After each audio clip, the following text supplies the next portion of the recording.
Watu wa Kenya, kwanza tunawashukuru sana kwa sababu ya kutukaribisha hapa nyumbani. Kwa niaba ya marafiki zangu wengi kutoka Kenya mzima, kutoka kule Pwani, kutoka Northeastern, kutoka Umasaini, kutoka Mlimani, kutoka Western Kenya, majirani zetu hapa Kisii, na Wakenya wa kutoka sehemu zote, na washukuru jameni watu wa nyumbani kwa kutukaribisha hapa nyumbani. Asanteni sana. Pia na washukuru kwa sababu tulikuja hapa tukaomba kura yenu 2013, 2017, mkawa watu wa karimu, mkawa watu wa kutuamini, mkatupatia kura zenu na imani yenu na mkatuombea, ndio tukaunda serikali ya Kenya. Mimi nasimama mbele yenu watu wa Kapkatet niseme asante sana. Narudia tena, nasema asante sana. Big up Kapkatet.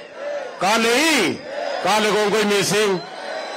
Ogase, ngageti kale hii, kale gongoi missing. Na kwa sababu ya kura zenu na imani yenu na ushirika wenu tukaunda serikali ya Kenya, na tumefanya kazi katika taifa letu la Kenya. Tukajenga reli kilomita 700, tukajenga mabarabara kilomita 11,000, zikiwemo barabara za Bomet, zikiwemo barabara za Kericho. Ni kweli ama si kweli? Tukaunganisha stima Kenya hii watu 8,700,000, wakiwemo wa hapa Bomet na wakiwemo wa Kericho. Ni kweli ama si kweli? Tukajenga makoleje za teknolojia 160 Kenya, zikiwemo colleges 5 ya Bomet na colleges 5 ya hapa Kericho. Ni kweli ama si kweli? Tukapanga vile ya kuweka vifaa kwa hospitali, zikiwemo hospitali 2 Bomet na hospitali 2 Kericho. Ni kweli ama si kweli? Ndugu zangu watu wa Kericho na Bomet, mimi nasimama hapa mbele yenu kusema hiyo kazi yote haingewezekana bila ya ushirika wenu, usaidizi wenu, maombi yenu na vile mlitushikilia. Na mimi narudia tena kusema asante sana.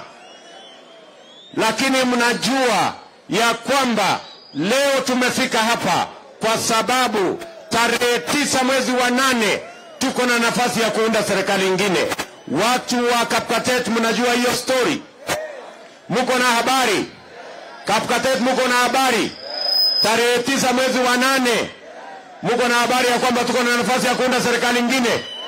Mimi nauliza nyinyi watu wa Kapkatet na watu wa South Rib na watu wa nyumbani, jameni, tarehe 9 mwezi wa 8 mumejipanga ama nyinyi ni wale mnangojea kupangwa? Ate mnasemaje? Ate Kapkatet mnasemaje? Na South Rib mnasemaje? Na Bomet mnasemaje? Na Kericho mnasemaje?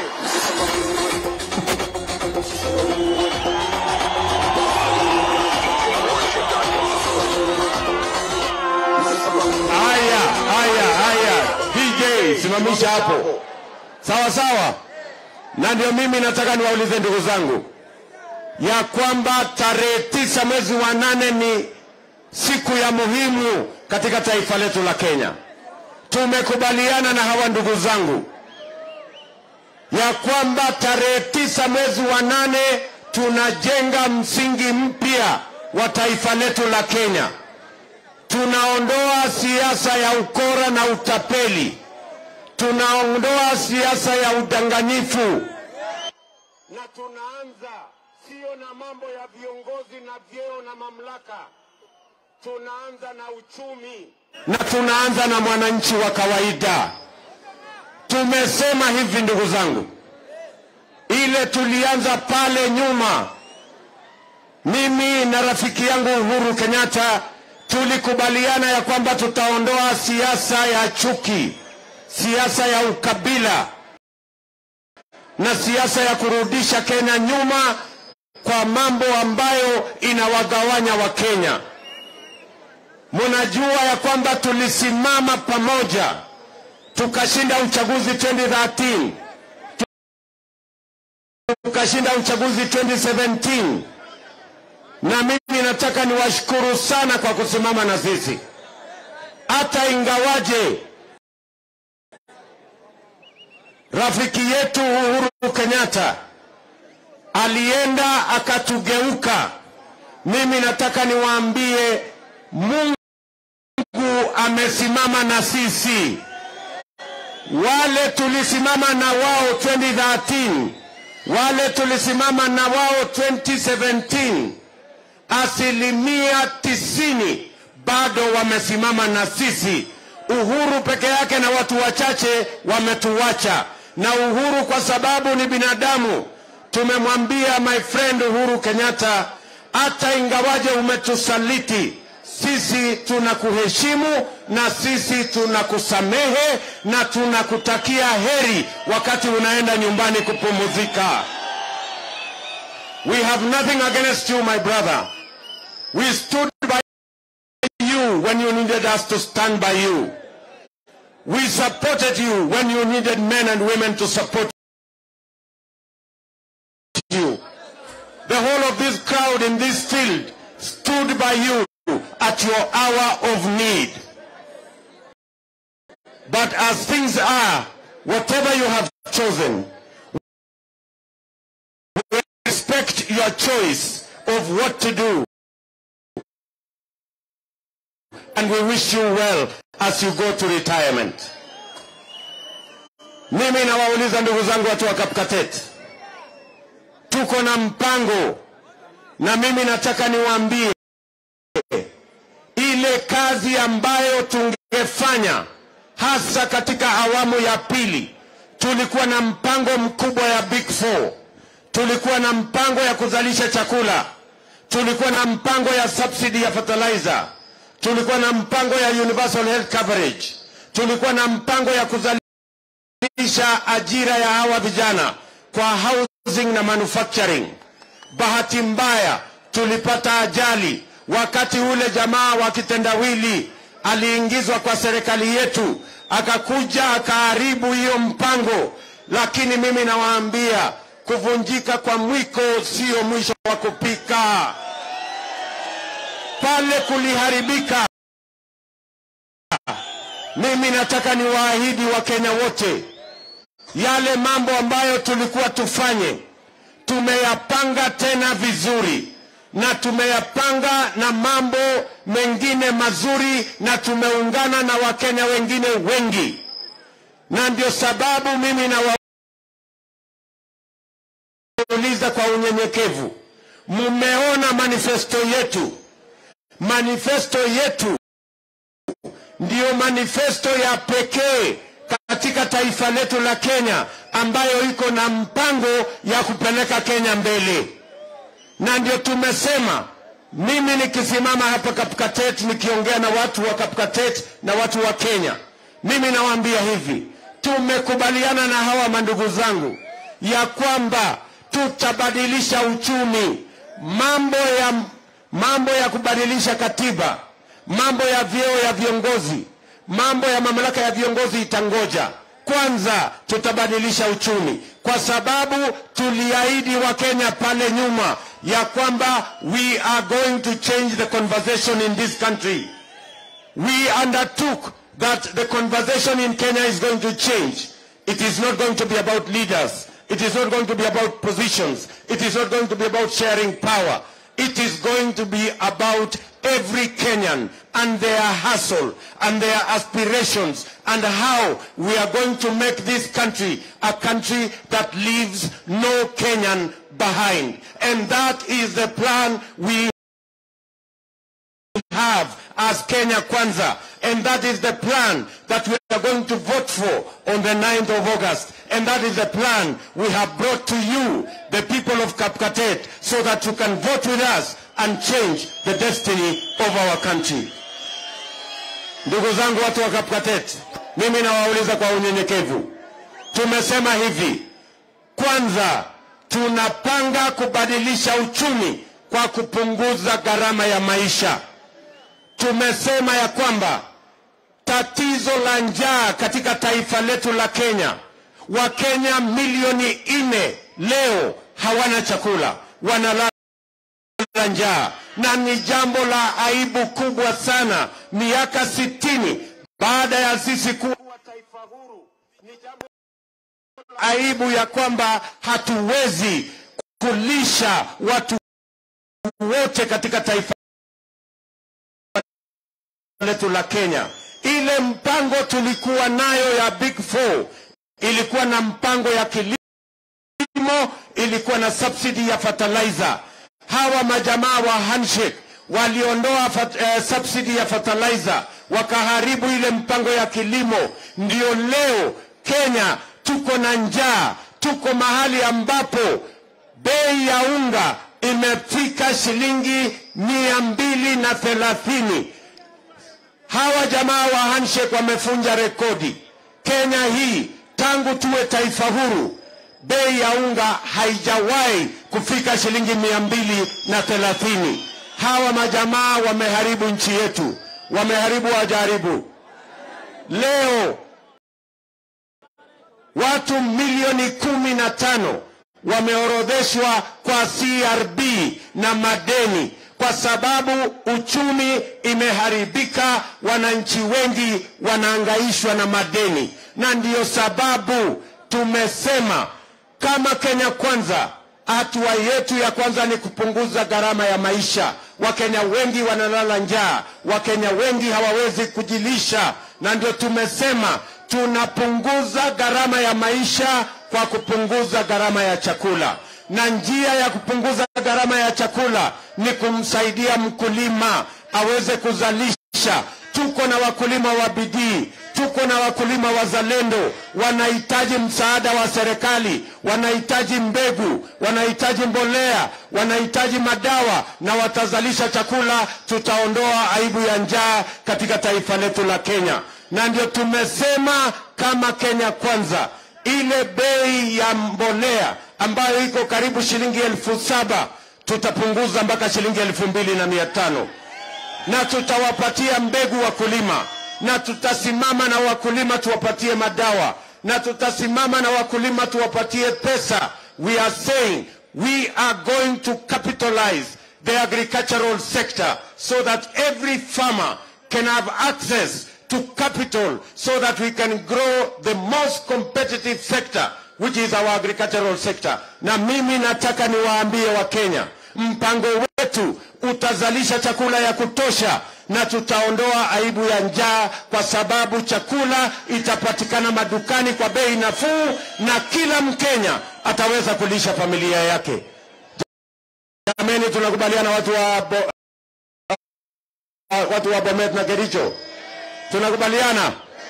Jambo la pili, nataka munisikize kwa makini, kwa sababu tarehe 9 mwezi wa 8 nataka uende upige kura ukiwa makini na unajua ya kwamba unapiga kura kwa sababu gani.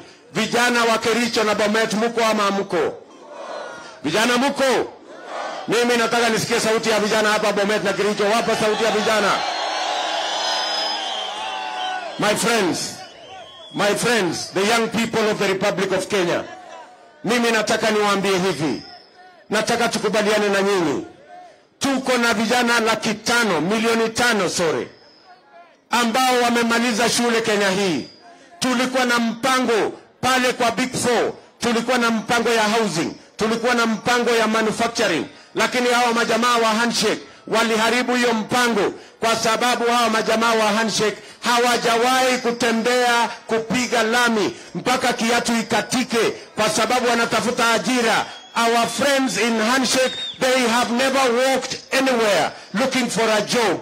They are children of privilege, and therefore they don't understand what ordinary citizens, young people of our republic, go through when they are looking for jobs. Ninyi mnanielewa jameni? Ndio tumesema hivi, nataka mnisikize.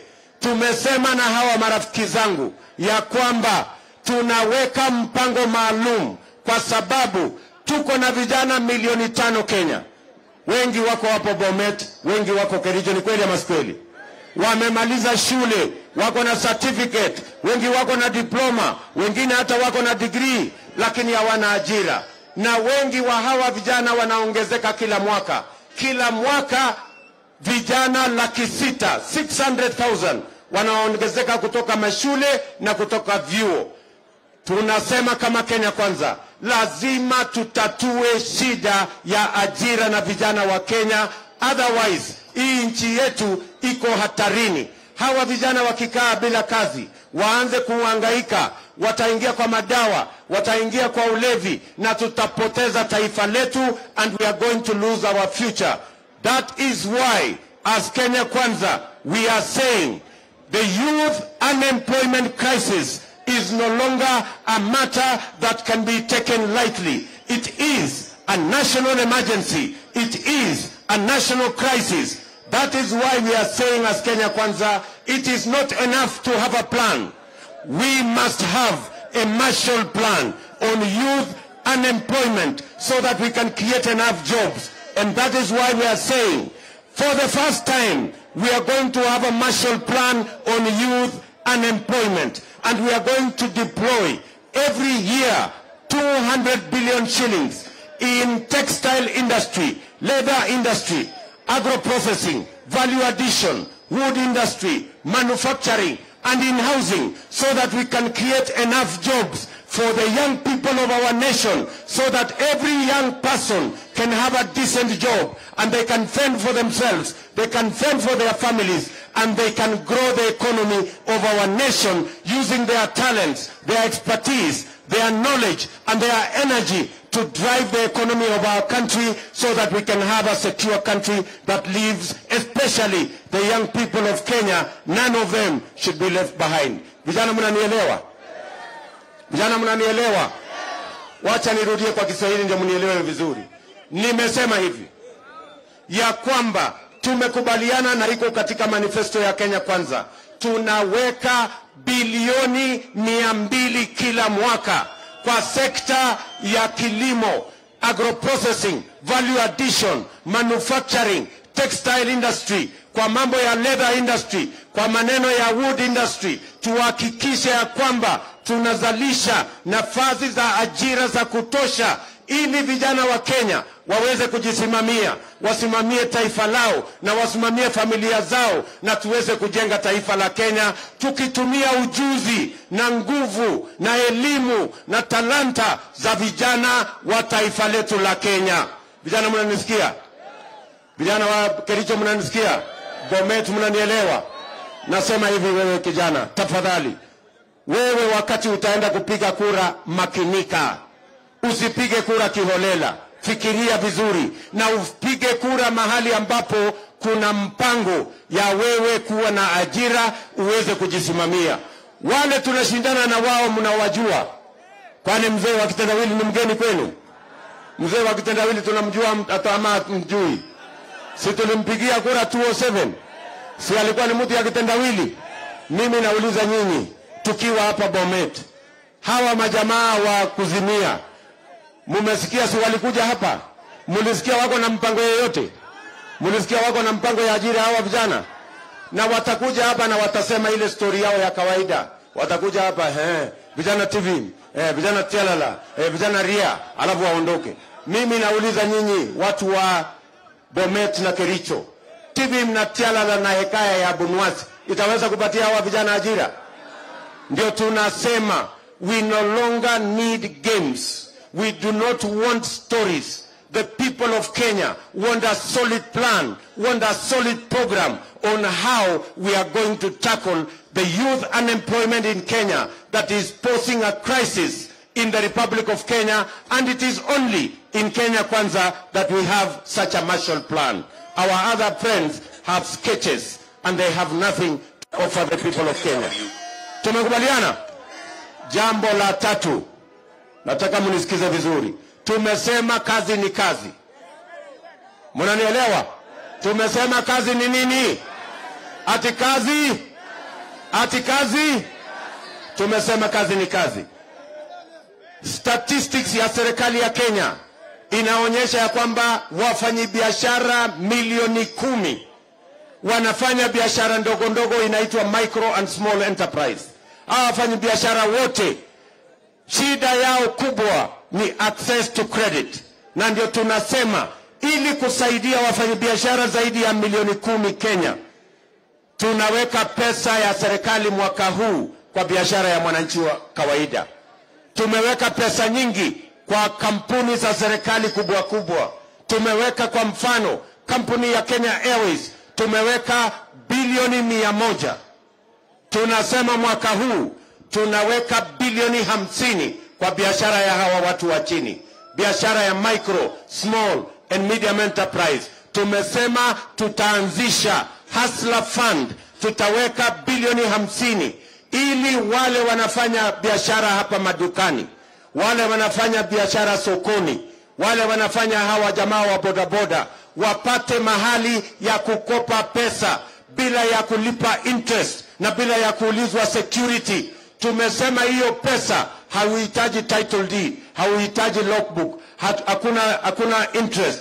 Wewe unahitaji tu kuwa mwanachama wa kikundi ama sako ama cooperative na utapata pesa ya kuinua biashara yako. Nyinyi mnanisikia wangwana wa Kericho? Bomet, tunaelewana?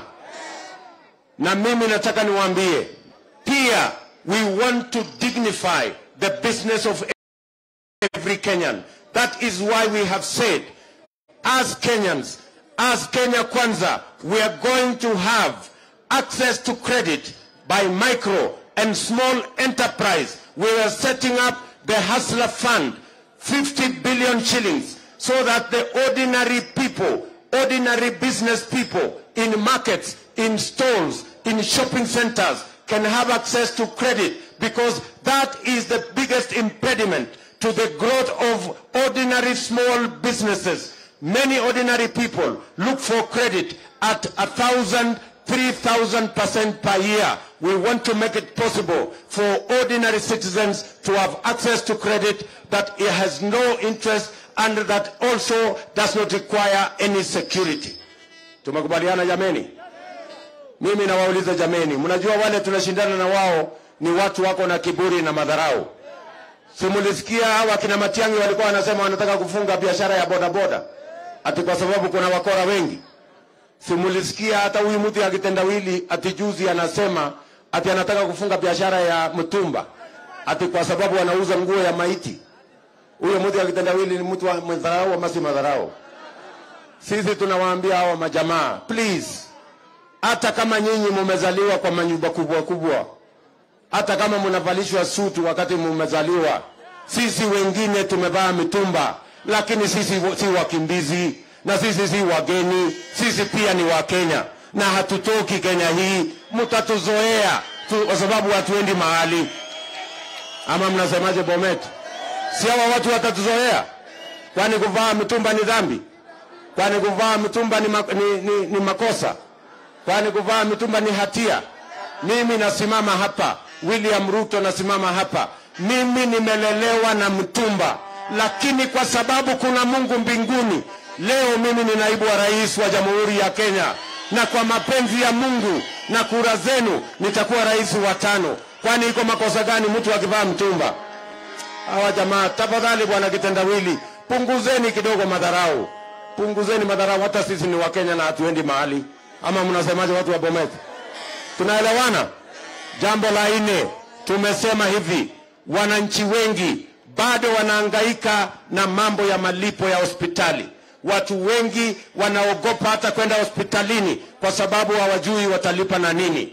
Tumesema kama Kenya Kwanza tunaweka pesa ya kutosha ili tuweke mpango ya insurance ama ya bima ya afya ya Wakenya wote. Tumesema hivi, we are going to have a national insurance service, health insurance, that is going to cover every Kenyan above 18. And every citizen is going to be a member, and everybody will be able to go to hospital, get treatment, and go home without being asked to pay any money, because all finances and all debts and all costs will be borne by our national insurance service. Wacha nirudie ndio mnielewe vizuri. Nimesema hivi, tunasema tutakuwa na bima ya afya ambayo kila Mkenya atakuwa anaweza ama itamwezesha kila Mkenya aende hospitalini, atibiwe na aende nyumbani bila ya kuulizwa pesa yoyote, kwa sababu gharama ya hospitali italipwa na bima ya afya itakayosimamiwa na serikali ya Kenya. Wale mnalipa shilingi 500 tutapunguza ikuje shilingi 300, na wale ambao hamuna pesa kabisa ya kulipa tutawalipia kama serikali ya Kenya. Ndio kila Mkenya aende hospitalini, atibiwe na aende nyumbani bila ya kuulizwa pesa yoyote. Tunakubaliana jameni? Watu wa hapa Kapkatet tunakubaliana? Hebu nione wale wanasema tunakubaliana na hiyo mpango. Tuko pamoja? Mumekubali tuende hiyo barabara? Mumekubaliana na mpango yetu? Hebu nione wale wanasema tunakubaliana na mpango yetu. Sasa mimi nataka nimalizie kwa kuwauliza, jameni, watu wa Kapkatet, watu wa hapa Kericho na Bomet, na wauliza kwa unyenyekevu, mkubali tutembee pamoja na tuunde hii serikali ambayo itajali Wakenya wote, tuunganishe majamii zote za Kenya ili tuweze kutengeneza serikali itakayoshughulika na mahitaji ya Wakenya wote wa taifa letu la Kenya. Mnakubali tuunde hiyo serikali tarehe 9 mwezi wa 8? Mmekubali tuunde hiyo serikali?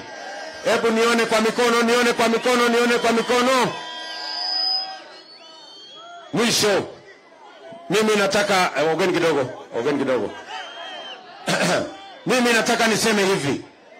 Tunataka tumuulize rafiki yetu rais wa Kenya. My friend Mr. President, we voted for you. We stood by you when you wanted men and women to stand by you. You have 2 weeks as President of Kenya. You have a duty, a constitutional duty, to make sure that we have free, fair, democratic elections.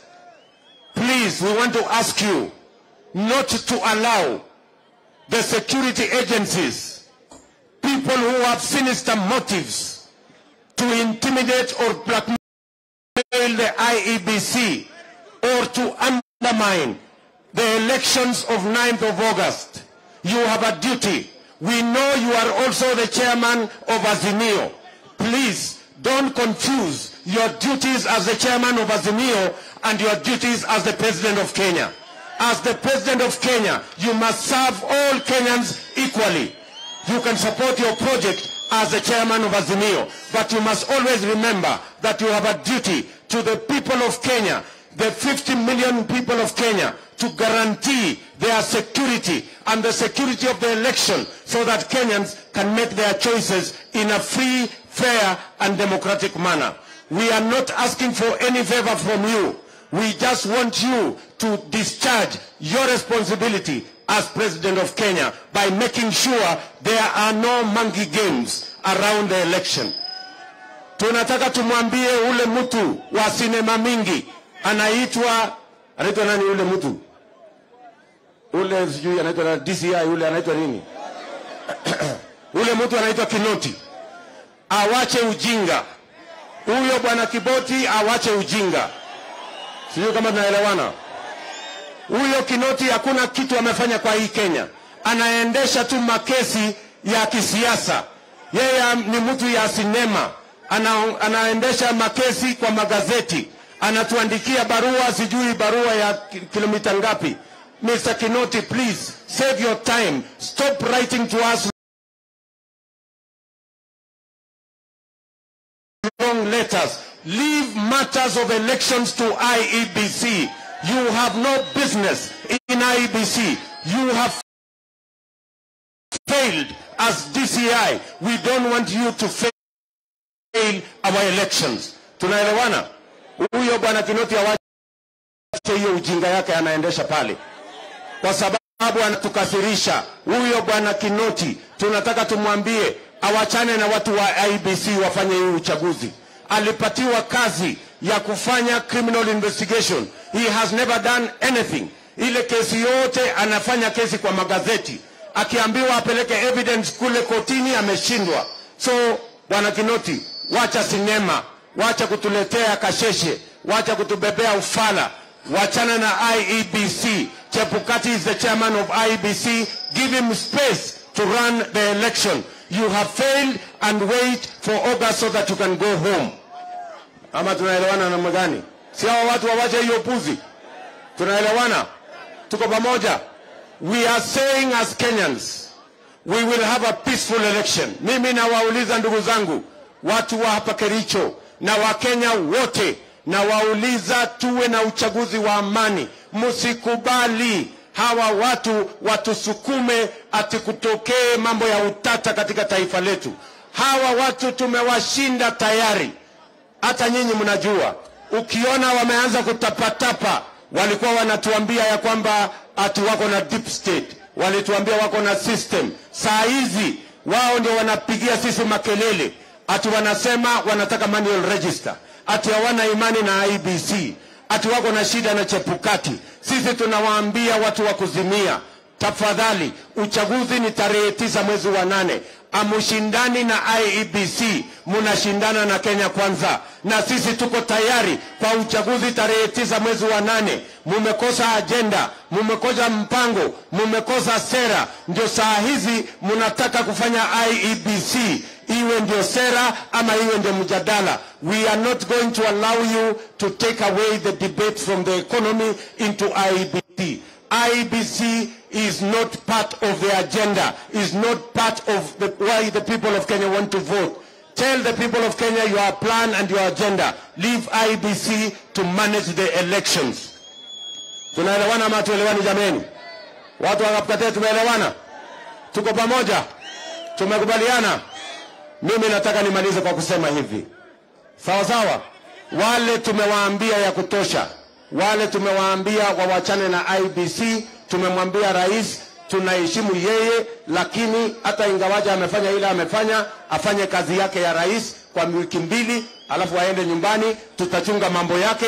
Sisi watu hatuna shida na Uhuru Kenyatta, hata kama ametufanyia ile ametufanyia, hata ile mateso ametupitisha na ile mambo yote ametufanyia. We have no problem with President Uhuru Kenyatta. We want him to go home in peace, and we want him to see this country moving forward in a better way, in a much more transparent way, without blackmail, without intimidation, without use of the police, and without all the evils that have been carried out with KRA, punishing innocent people. Many of my friends have suffered because of standing with me, and their only crime is to have a friend called William Ruto. And I want to say to many friends who have stood with me, from coast all the way to western, all the way to northeastern, to every part of Kenya, I want to tell you, thank you very much for standing with me. We will stand with you. The people of Kenya will stand with us, and we will win these elections hands down. Tumekubaliana? Tumekubaliana? Umoja mwana bagutide? Arai bigapka. Wey. Kanyo kabisa oye leye.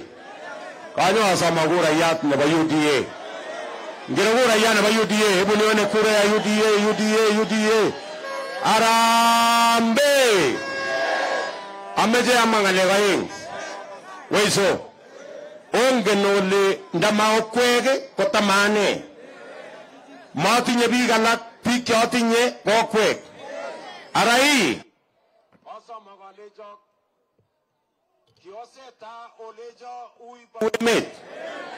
Ikibaru serikali 2013 imanan maiman. Ikibaru serikali 2017 imanan maiman. Chang baisyo ni kikige aingoroni. Chang baisyo ni keba barabara osegi. Chang baisyo ni keba stimo osegi. Chang baisyo ni mauna to.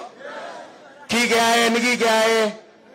Lakini onge nole en konge 2017 kokitukta chepata chorwani kinyo nikikikochin kurayat lakini makitinye ng'al maunoto amu mi kwendi gaa kitoretech kamuktaindet amu kiesyochi chichoto ng'alek kingobwoti chichoto kokilen kole sikomanda choronok chekitinye komanda kobarenech eng komasta age lakini kimanda inegei ak cheng'ering kiking'etu ak chechang kimwochini biikab kwenet kongoi amu kitelel ak achek okose bichepka tos momwoe kongoi eng biikab kwenet akot Kashagwa ini akot Ndindi Nyoro ini akot Kimani Ichung'wa ini ak chun chang chikitelel ak achek olechini kongoi akamwoe alen yaosoe obwat bicho eng saet amu kitelel ak achek aikashine okaso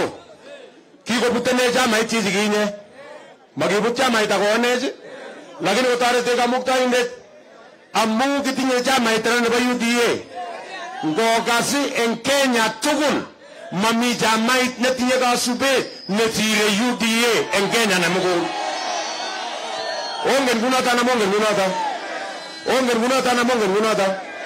I want to say for the avoidance of doubt, UDA is the most popular party in Kenya today, despite the challenges and problems that President Kenyatta and his group visited on us. Maunata?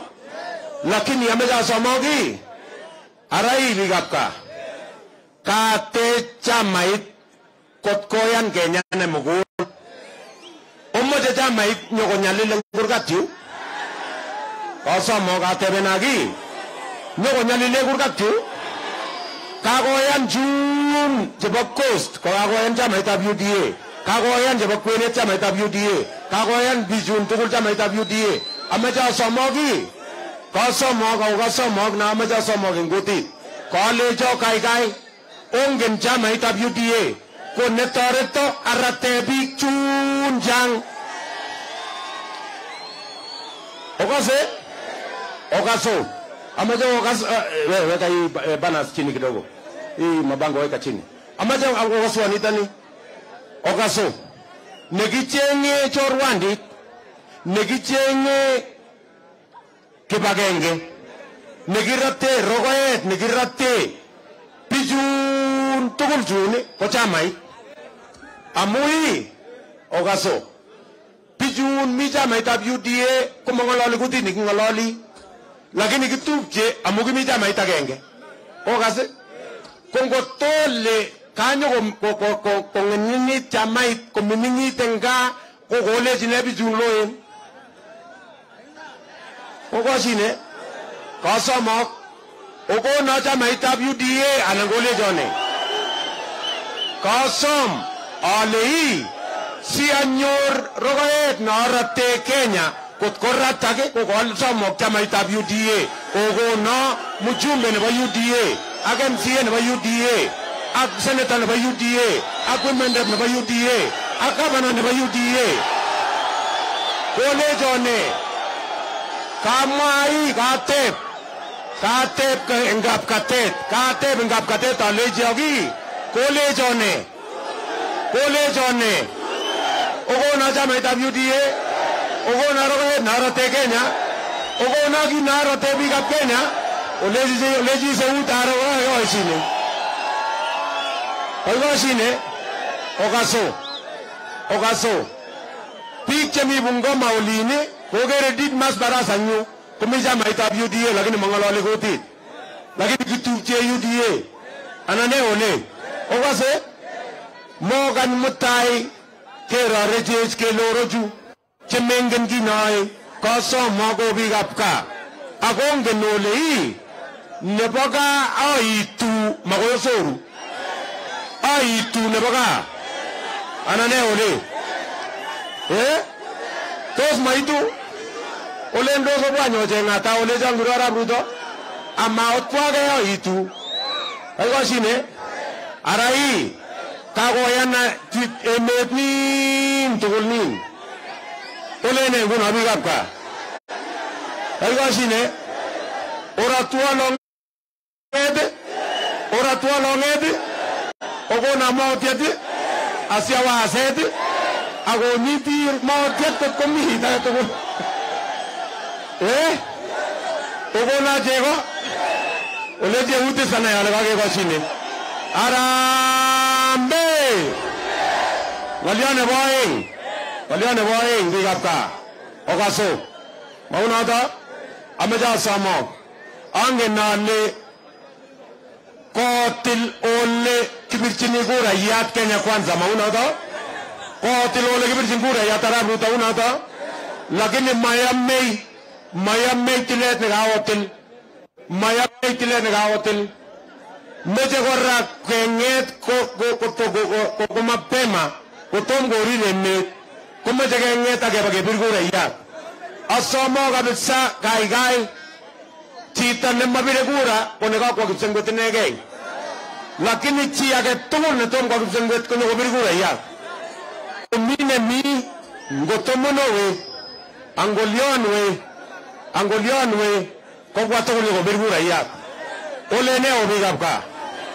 Kasomo kabisa le ye oye. Okaso mama ya lengimeje 99% hapana. Kimeje 100%.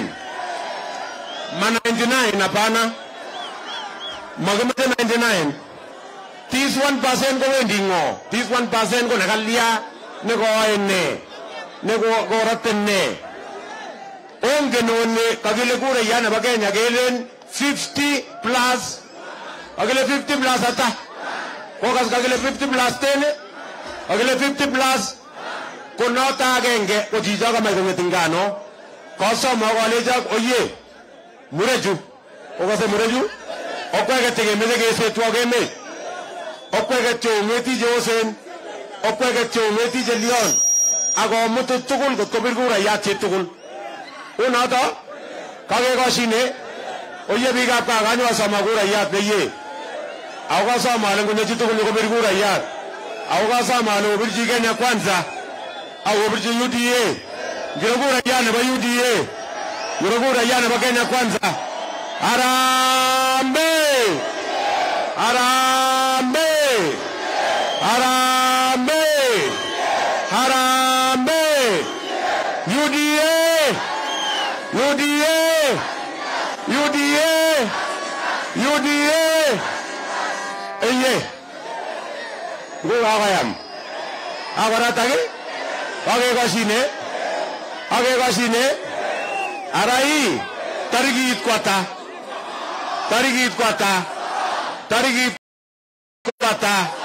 arawe tingiro sai tata kangabi kawan mzai kagile sasa ba weso oye bigap ka matinya na tese alejina gonga missing and